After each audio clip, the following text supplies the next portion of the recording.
Hey guys, this is Raghu here. Last time हम लोग ने वेल्डिंग के बारे में पढ़ा था। अलग अलग टाइप की वेल्डिंग के बारे में पढ़ा था हम लोग ने। Arc welding, even gas welding, अलग अलग टाइप की वेल्डिंग के बारे में पढ़े थे। आज हम लोग ये ब्रेजिंग के बारे में पढ़ेंगे। Brazing is somewhat similar to that of welding, but फ़र्क इतना आता है कि इस केस में जो है हम लोग बेस मेटल को मेल्ट नहीं करते। सेकेंड आता है हम लोग नॉन फेरस मेटल को यूज़ करते हैं, फिलर रॉड जैसा, and with a melting point higher than that of 800 degree Fahrenheit but lower than that of a metal being joint। जो मेटल को हम लोग ज्वाइन कर रहे हैं उससे कम रहना चाहिए, एंड उसका मेल्टिंग पॉइंट जो है 800 डिग्री फ़ारेनहाइट से ज़्यादा होना चाहिए। वैसे टाइप के फिलर रॉड हम लोग यूज़ करते हैं। सेकंड कंडीशन ये है कि जब भी आप ब्रेजिंग करें तो हम लोग दो डिसिमिलर मेटल को भी ज्वाइन कर सकते हैं। वेल्डिंग के साथ ये नहीं है, दो डिसिमिलर मेटल को हम लोग ज्वाइंट नहीं कर सकते। याद रखना है कि हम लोग फिलर रॉड जो यूज़ करते हैं वो कम्प्लीटली डिफरेंट मेटल का रहता है to that of a base metal, तो इसलिए इसका स्ट्रेंथ जो है कंपैरेटिवली कम रहता है हमारे वेल्डिंग से। वेल्डिंग के केस में क्या होता है कि बेस मेटल मेल्ट होता है, दोनों के मोल्टन मेटल जो एक दूसरे के अंदर मिक्स होते हैं, दस forming a strong joint. But in this case हमारा ब्रेजिंग के केस में क्या होता है कि एक थर्ड मेटल बीच में आता है। बेस मेटल को बिल्कुल मेल्ट नहीं करते हम लोग, तो इसकी वजह से जो जॉइंट फॉर्म होता है वो कंपैरेटिवली वीकर रहता है। तो इसलिए ध्यान देना है कि ये जो ब्रेज कंपोनेंट्स हैं हम लोग एक स्ट्रक्चरल कंपोनेंट के अंदर हम लोग यूज़ नहीं करना।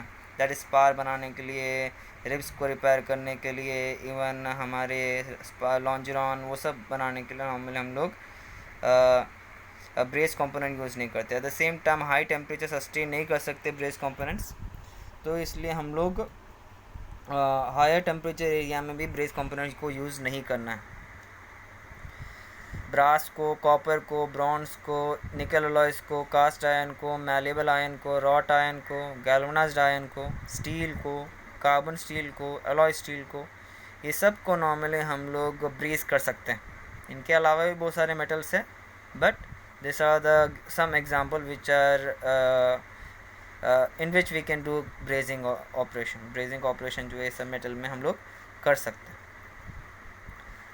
इस केस में मैंने पहले ही बोला था कि दो बेस मेटल जो एक दूसरे के अंदर फ्यूज़ नहीं होते, they don't amalgamate with in each other, but yes तीसरा मेटल बीच में आने की वजह से एक molecular adhesive molecular attraction create होगा, and this keeping the metal jobs together. दो मेटल पीस बेस मेटल जो है वो एक दूसरे के नज़दीक एकदम बहुत ज़्यादा नज़दीक होने की वजह से एडेसिव बॉन्ड क्रिएट होगा, and this keeping them together. जब भी आप ब्रेजिंग स्टार्ट करें तो एजेस को कट कीजिएगा। जो जंक्शन को आप बेवल करना चाहते हैं उसे आप बेवल शेप में कट कीजिएगा। मैं बेवल शेप क्या होता है मैंने बताया था ग्रूव वेल्डिंग के केस में। लास्ट क्लास में मैंने ग्रूव वेल्डिंग के बारे में पढ़ाया था। तो ग्रूव वेल्डिंग के केस में मैंने बताया था कि बेवल शेप क्या, वी शेप कैसे होता है, डबल वी शेप कैसे होता है, ये सब के बारे में मैंने बताया था। तो सिमिलर बेवल शेप में नॉर्मली हम लोग कट करते हैं एजेस को जहाँ पे आप ब्रेजिंग करना चाहते हैं। एट द सेम टाइम आप ये क्या करोगे कि एक बार डट उसके बाद बेवल शेप कट करने के बाद भी मेटल फाइनिंग आसपास रहेगा, मेटल फीलिंग्स रहेंगे। At the same time dust हो सकता है, रस्ट हो सकता है, ऑयल हो सकता है, दुनिया भर के कंटामिनेंट्स आसपास रह सकते हैं। वो सबको क्लीन करना पड़ेगा आपको, बिकॉज कोई ना metal there something is melting over there. फिलहाल मेटल ही मेल्ट हो रहा है, लेकिन मेल्ट हो रहा है। ऐसा नहीं होना चाहिए डस्ट पार्टिकल जो मेरे ब्रेज के अंदर मिक्स हो गया, वैसा नहीं होना चाहिए। तो they should be clean properly, it should be free from the rust and all, और रस्ट से पूरा क्लीन किया जाएगा। रस्ट को आप पूरा क्लीन करोगे, रस्ट को पूरा क्लीन किया जाएगा।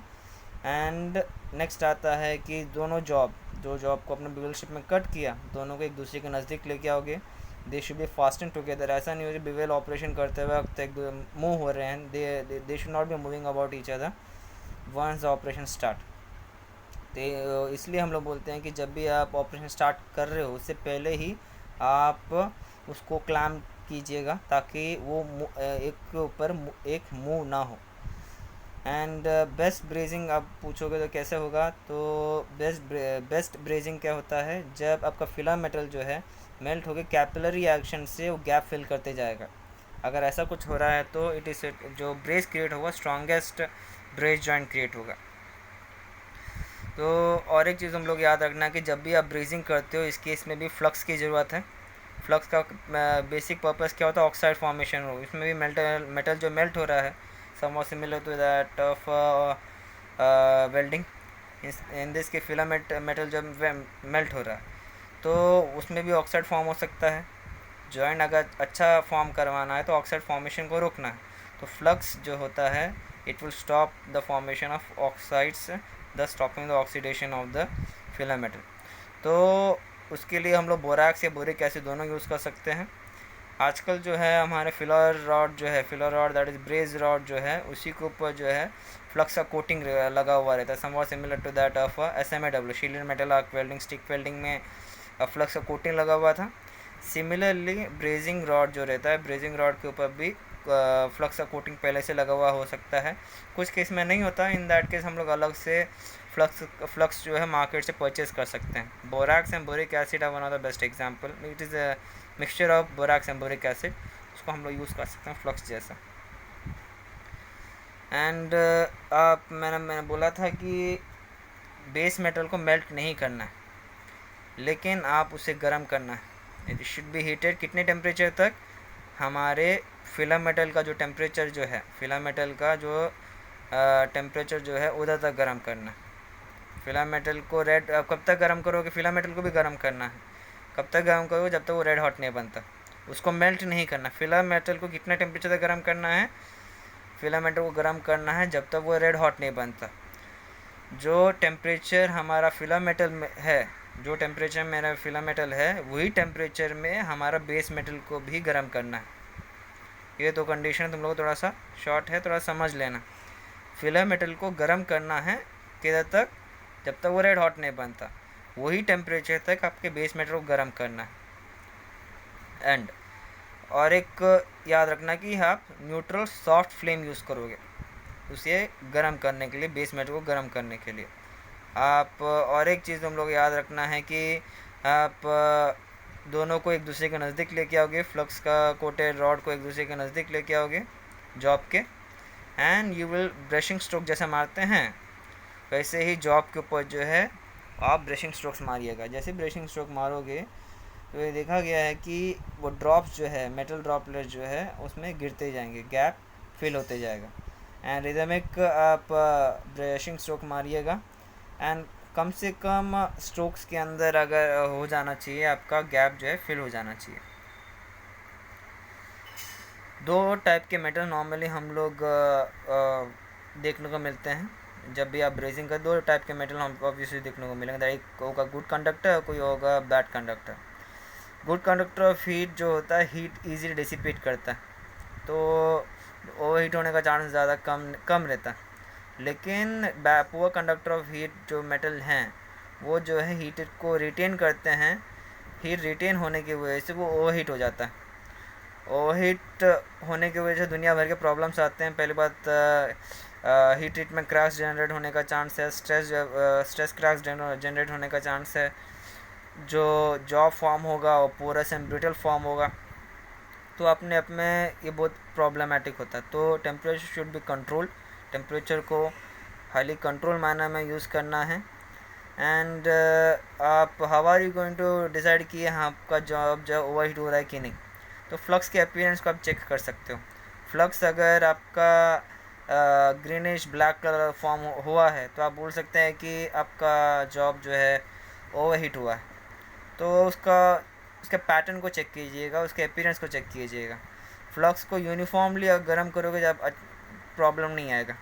फ्लक्स को यूनिफॉर्मली आप गर्म करोगे, एंड आप देखिएगा कि कौन सा मेटल को आप हीट ट्रीट कर रहे हैं।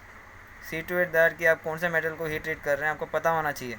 ऐसा नहीं होना चाहिए कि आप वो प्रॉब्लम जनरेट हो जाए, लेने के देने पड़ जाए, ऐसा नहीं होना चाहिए। आपको पता होना चाहिए कौन से मेटल को आप हीट ट्रीट नहीं, आप ब्रेजिंग कर रहे हो, कौन से मेटल को ब्रेजिंग कर रहे हो आपको पहले से पता होना चाहिए। उसका मास, कंडक्टिविटी क्या है, सब आपको पता होना चाहिए। इससे क्या होगा कि आप उसके हिसाब से टेम्परेचर दे सकते हैं जॉब को, उसके हिसाब से मेटल को आप टेम्परेचर दे सकते हैं, दस आपका ब्रेजिंग जो है अच्छा फॉर्म होगा। और एक चीज़ तुम लोग को याद रखना है कि आप जब भी आप ब्रेजिंग करें तो आउटर मेटल को आप आउटर मेटल हमेशा गर्म होता है। जब भी आप ब्रेजिंग करते हो आउटर मेटल गर्म होता है, निचला हिस्सा जो है थोड़ा ठंडा हो, जहाँ पे आप टॉर्च को डायरेक्ट अपने कांटेक्ट में रखा। मैं और एक चीज़ में मैंने बताया था कि जब भी आप कोई मेटल को गर्म करते हैं, मोल्टेन मेटल जो है tends to pour towards the area where there is more heat. जहाँ पे ज़्यादा टेम्परेचर है उस तरफ जो है मेटल जो है मोल्टेन मेटल उस तरफ ज़्यादा जाने का कोशिश करता है। मोल्टेन मेटल उस तरफ जाने की कोशिश करता है।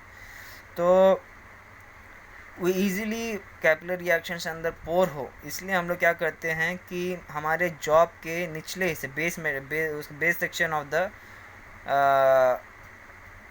मेटल, जो मेटल को आप ब्रेजिंग करना चाहते हैं, एंड अगर एक साइड में अगर आप फिलर मेटल को आप प्लेस करते हैं, उसी के निचले हिस्से में आप टॉर्च से गर्म करोगे। इससे क्या होगा कि हमारा जो मेटल जो है मोल्टन मेटल जो है फिलर मेटल का, वो नीचे जाने की कोशिश करेगा, निचले ऑलमोस्ट लाइक बॉटम तक जाने की कोशिश करेगा। इसकी वजह से क्या होगा कि ब्रेजिंग जो है अच्छा होगा। और एक चीज़ तुम लोग याद रखना है कि once the brazing gets completed, तो उसको क्लीन करना बहुत ज़रूरी है। तो हम क्लीनिंग का ऑब्वियस फ्लक्स जो होता है, फ्लक्स को ऐसे ही रहने दोगे तो और जंग निकलेगा नहीं और बढ़ेगा। तो इसलिए हम लोग को ऑक्साइड फॉर्मेशन को फर्दर रोकने के लिए हम लोग क्या करेंगे, हॉट वाटर रिंसिंग करेंगे। और वाटर का टेम्परेचर जो है 120 डिग्री फ़ारेनहाइट या उससे ऊपर रहेगा। वायर ब्रश से आप फ्लक्स को रिमूव कर सकते हैं। वायर ब्रश से रिमूव करना है, बाद में हॉट वाटर से रिंसिंग कर सकते हो।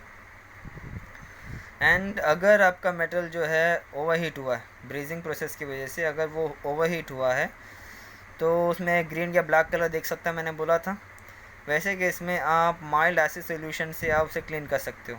कौन सा माइल्ड एसिड सोल्यूशन लेना है, you need to take recommendation from manufacturer of the flux. The flux का जो मैन्युफैक्चर किया है उनका आप एक बार रिकमेंडेशन लीजिएगा, उसके हिसाब से आप एसिड सोल्यूशन लेके उसे आप क्लीन कर सकते हैं। Here comes the end of the topic. आपको कुछ डाउट है तो नीचे कमेंट सेक्शन में पूछिएगा।